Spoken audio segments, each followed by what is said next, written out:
and welcome once again, YouTube. It's snowing again in the United Kingdom, really badly, and for everybody out there that's got a two-wheel drive, it's probably the worst time of the year when you get stuck, can't do anything, can't go out, and it's an absolute nightmare.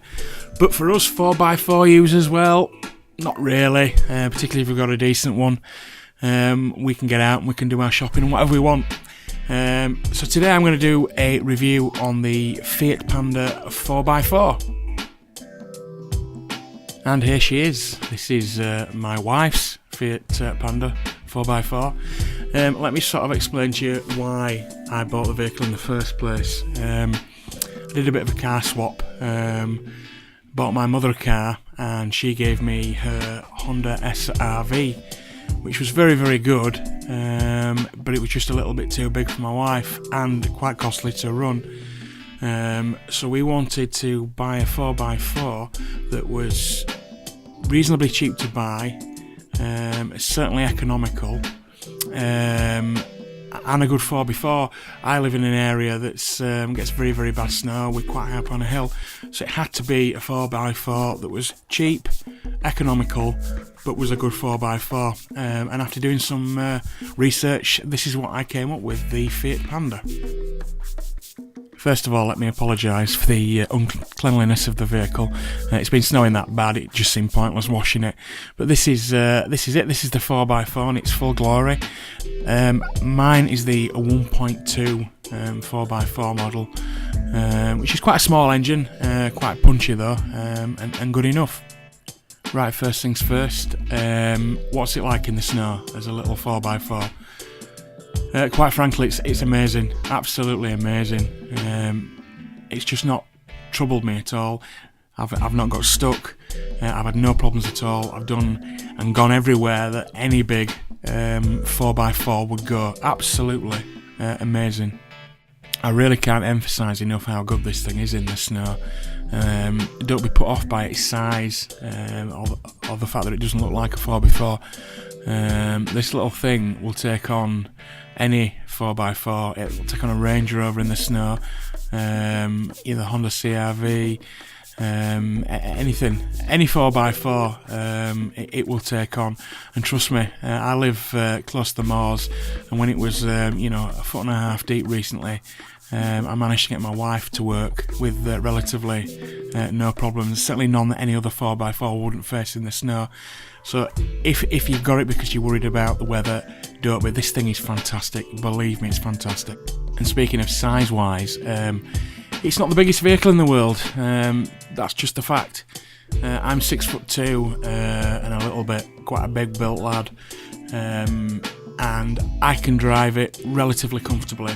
I have to have the seat all the way back, which leaves very little room in the back for any back passengers, but the car isn't for me. It's a second car, it's my wife's car, and for her and for tootling my son around, it's ideal. Is it a good first car, family type car? No, but that's not what it was designed for. Second car, absolutely brilliant, does the job 100%. You can probably see from this the legroom that you do get in the back. That's with the seat not all the way back. I would say that's the position for an average driver that's not got extremely long legs like me. So there is enough room in the back for a back passenger, but it's just enough. You certainly won't be stretching out in the back, and as you can see, the child seat for my son, he's 4 years old and fits in reasonably comfortable. Again, not the biggest car, but this wasn't designed to be a big car. It's a small practical runaround that again is absolutely amazing in the snow. As you can see, a fairly small size boot, but you can see from the pictures, I've got a spade, a reasonable sized spade in the back, and some other bits and pieces.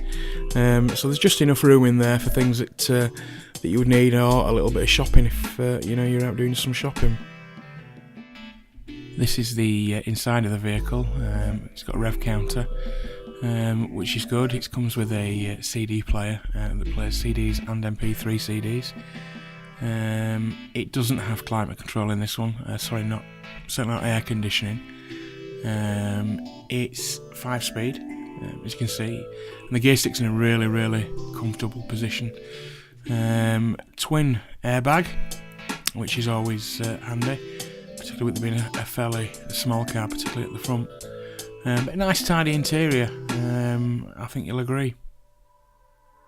I think I said at the beginning, it comes with a 1.2 petrol engine, which I think puts it in tax bracket K, which I think I paid £155 for the year, which is quite high for a little car, but nothing like the £250 to £300 of the big 4x4s. But it's, like I said in the beginning, it's a good punchy little engine that certainly does the job.